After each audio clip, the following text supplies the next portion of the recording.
Yeah, good evening. This is the continuation video of chapter number 2, effects and forces of motion, and we are starting with question number 19. Beta, can you please read question number 19? Explain why it is easier to stop a tennis ball than a cricket ball moving with the same speed. तो एक tennis ball को रोकना ज़्यादा आसान होता है as compare to cricket ball. क्या आप मुझे इसका रीज़न बता सकते हैं? Uh, uh, so because of the what we say, mass. Okay, tennis ball is lighter, you mean to say. Always start from answer this is because, okay? This is because tennis ball has less mass as compared to a cricket ball, and momentum is directly proportional to mass. More mass will have more momentum if both the balls are moving with same velocity, right? Can you please read question number 20? Explain the meaning of the following equation: P is equal to m into v, where symbols have their usual meanings. Can you tell me Uh, what does P, M and V stands for? it's formula of momentum, and P is P stands momentum. for momentum, M stands for mass, and V stands for velocity. Very right. ठीक है. 21 question 20 question number 21 please. Explain how a karate player can break a pile of tiles with a single blow of hand. This is because a karate player strikes the pile of tiles very fast. And the momentum is reduced in very less time. The formula of momentum is m into v, और सारा का सारा momentum बहुत ही कम समय में आके tile पे लगता है तभी वो ब्रेक कर पाता है, राइट? अब इसके बाद बेटा numerical, I would like you to read question number 22 and straight away I will solve it on the sketch pad. 22 please. Calculate Calculate the momentum of a toy car of mass 200 grams moving with the speed of 5 meter per second. Okay, ये question number है हमारा 22, right? अब मुझे आप इसमें question number है ये 22. क्या आप मुझे बताएंगे इसमें मास कितना गिवन है और ये पेज नंबर क्या है, पहले 200 मुझे ये grams. बताइए. Page number. Okay, no issue. ये लखमीर सिंह का है, पेज नंबर शायद 56 है ये, राइट? Excellent. सबसे पहले जो डेटा गिवन है उसके बारे में लिख लेते हैं हम. So 55 page number. 55 है, right? Page number 55 Lakhmir Singh जिनके पास है. Calculate the momentum of a toy car. Momentum यानी कि स्मॉल पी. मोमेंटम हमें कैलकुलेट करना है.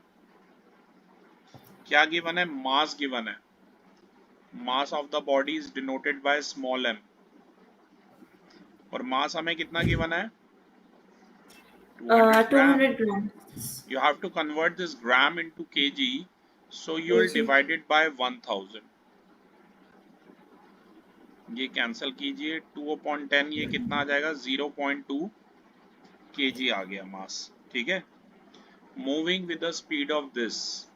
यहाँ फाइनल वेलोसिटी और स्पीड एक ही बात है, राइट? स्पीड कितनी दी है? Yes. 5 metre.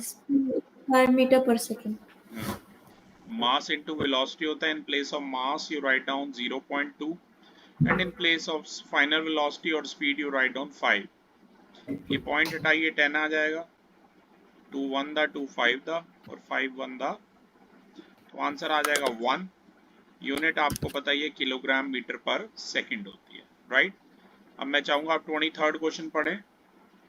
What is change in momentum of a car weighing 1500 kgs when its speed increases from 36 km per hour to 72 km per hour? Okay, Uniformly. मैं आपको लिख के समझाता हूँ. क्वेश्चन नंबर है ये 23. Change in momentum. अगर आपको चेंज इन मोमेंटम का सिंबल ध्यान हो तो चेंज इन मोमेंटम का जो सिंबल होता है वो होता है delta P, right? Delta P इसका सिंबल होता है. अब चेंज इन मोमेंटम हमें बताना है. Mass of car. कार का मास कितना दिया हुआ है? Car 1500 का kg. 1500. और स्पीड जो है वो इंक्रीज कर रही है मतलब इनिशियल स्पीड कह लो या वेलोसिटी कह लो, एक ही बात है यहाँ, राइट। इनिशियल वेलोसिटी कह लो, कितनी दे रखी है, 36 kilometre per hour. 36 kilometre per hour. और किलोमीटर पर आवर से मीटर पर सेकंड में जाना है तो 5/18 से आपको पता है मल्टीप्लाई करना है, तो ये कितना आ जाएगा, 10 मीटर पर सेकंड आ जाएगा। और v की बात करूं, 72 kilometre per hour. Final velocity जो है वो दे रखी है 72 kilometre per hour, means 72 into 5/18, तो ये कितना आ जाएगा, 20 मीटर पर सेकंड आ जाएगा, ठीक है। अब इसके बाद मैं यहाँ राइट हैंड साइड पे कर रहा हूँ ये, तो डेल्टा पी हमें निकालना था बेटा। डेल्टा पी होता है final momentum minus initial momentum. Final momentum है m into v, initial momentum है m into u. m common ले लीजिए, m ब्रैकेट, ये चेंज इन मोमेंटम का फॉर्मूला जो है वो डेल्टा पी है, याद रखना। आई होप आप मेरे साथ साथ कर रहे हैं। यस। मास की जगह 1500, v की जगह 20 और u की जगह लिखिए 10, तो आंसर हमारा आ जाएगा 15,000 किलोग्राम, ये मीटर लिखा है मैंने, हाँ, किलोग्राम देन मीटर पर सेकंड। मैं आपको ये सेंड कर रहा हूँ।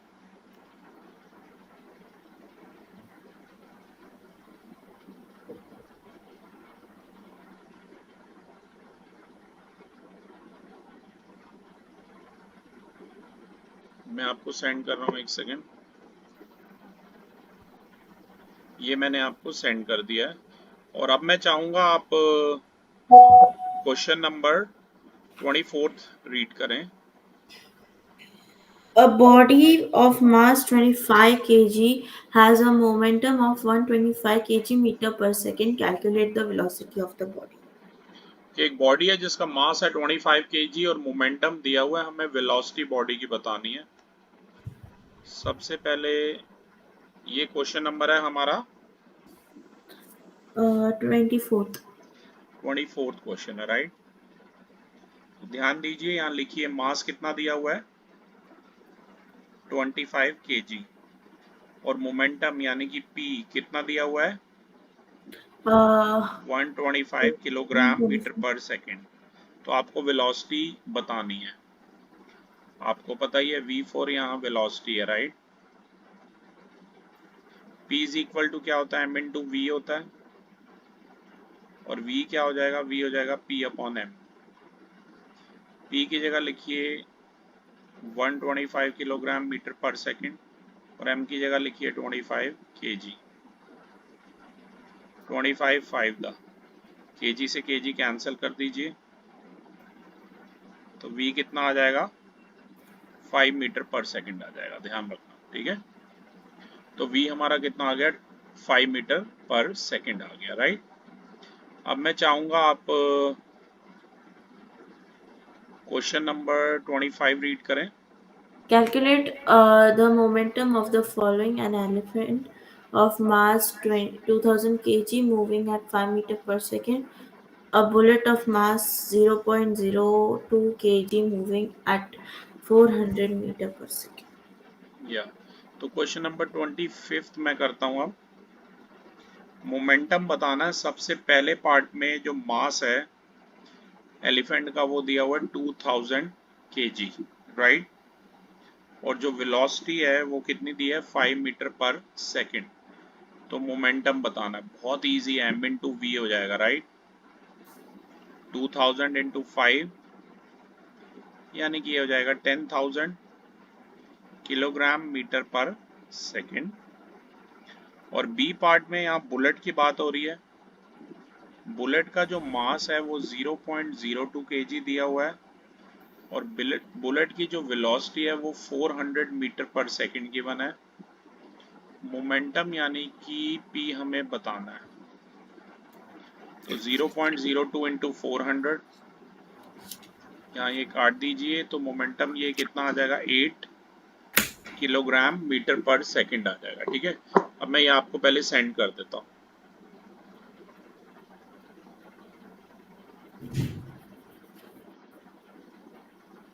एक सेकंड, ये सेंड हो रहा है।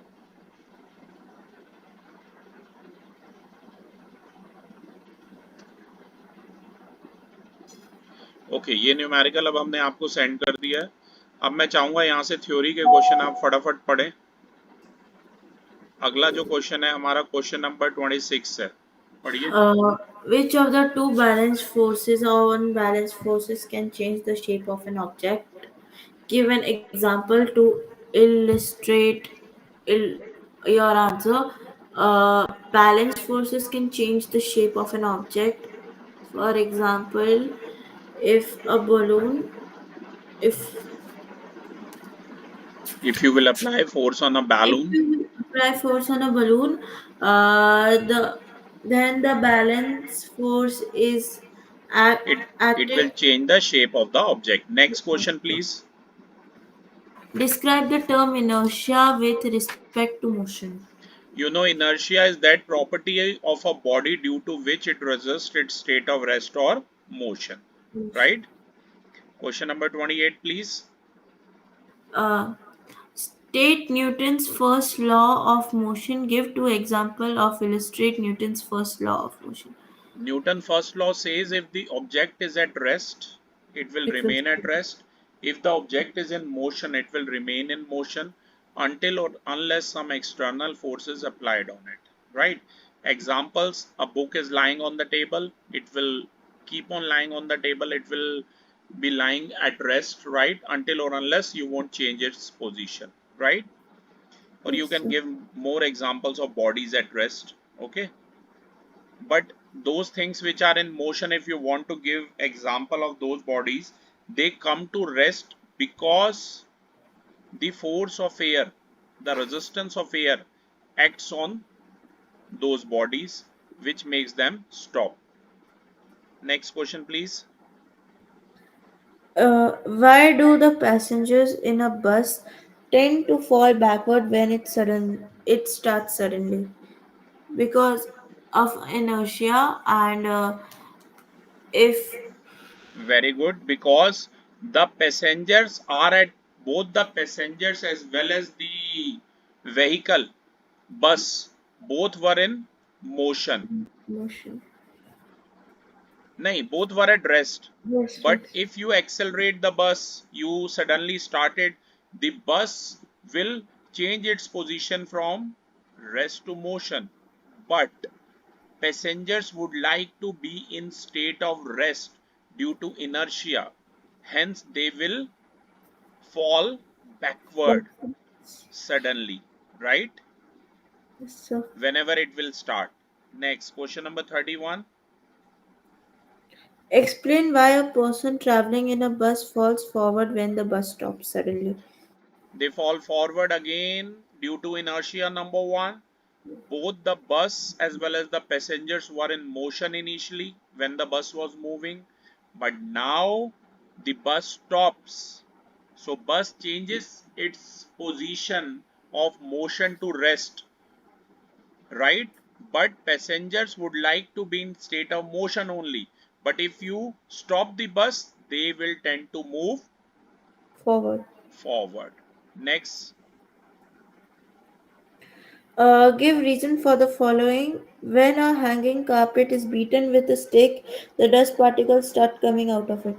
It is ठीक है, also again because the of answer is due inertia. to inertia, because the dust particle would like to be remain at rest position, but you start beating them, they वो rest पे ही रहने चाहेंगे। Carpet तो move करेगा पर particle rest पे रहना चाहेंगे। ठीक है, सेम 33rd भी बेटा यही है, इनर्शिया की वजह से है। ठीक है, 34th में भी इनर्शिया की वजह से ही है। आपकी बॉडी, अगर आप जंप करते हैं मूविंग बस से और एकदम रुक जाते हैं, तो आपकी पोजीशन बस के साथ मोशन में थी, तो बॉडी भी मोशन में रहना चाहेगी, तो आप आगे की तरफ गिरेंगे। अब मैं चाहूंगा आप 35th पढ़ें। What is the momentum in kg meter per second of a 10 kg car traveling at a 5 meter per second, 20 centimeters per second, and 36 kilometer per hour. Okay, ये मैं आपको सॉल्व करके बताता हूँ। क्वेश्चन नंबर है ये हमारा 35th, जो आज का लास्ट क्वेश्चन भी है। मास बॉडी का यहाँ कितना दिया हुआ है? Uh, 10 kg। इधर 10 kg. ठीक है, बॉडी मूव कर रही है 5 मीटर पर सेकंड से। तो फर्स्ट पार्ट में जो स्पीड है वो 5 मीटर पर सेकंड दी है। तो आपको मोमेंटम बताना है। मास तो वही सेम है, पर स्पीड है v1। मास की जगह लिखिए 10 kg और स्पीड की जगह लिखिए 5 मीटर पर सेकंड। तो मोमेंटम कितना आ जाएगा? 50 किलोग्राम मीटर पर सेकंड। बी पार्ट को ध्यान से देखिए, उसमें बी पार्ट में इसे v1 देना, राइट। बी पार्ट में जो v2 है वो कितना दिया था? 20 सेंटीमीटर पर सेकंड। पहले तो सेंटीमीटर को मीटर में कन्वर्ट करना है, तो 100 से डिवाइड करना है। ये कितना आ जाएगा? 1/5 मीटर पर सेकंड। तो P2 हो जाएगा m इंटू V2, क्योंकि मास वही सेम है, और V2 की जगह 1/5। मोमेंटम की यूनिट आपको पता ही है, किलोग्राम मीटर पर सेकंड होती है। तो ये आंसर कितना आ जाएगा? 2 किलोग्राम मीटर पर सेकंड। और थर्ड पार्ट में ध्यान से देखिए, स्पीड दे रखी है 36 किलोमीटर पर आवर। तो ये 36 इंटू 5/18, ये 25 का कितना आ गया? 10 मीटर 10. पर सेकंड आ गया। तो P3 हो जाएगा m इंटू V3। मास कितना है? 10। 10. और V3 भी कितना आया? 10। तो आंसर कितना आ जाएगा? 100 किलोग्राम मीटर पर सेकंड। ठीक है, तो बेटा इसमें जो हमने वीडियोग्राफी की, आज हमने क्वेश्चन नंबर 35 तक डिस्कस किए हैं। रिमेनिंग क्वेश्चन आप होमवर्क में जरूर ट्राई करें, जल्द ही हम उसके नए वीडियोस बनाएंगे। Thank you.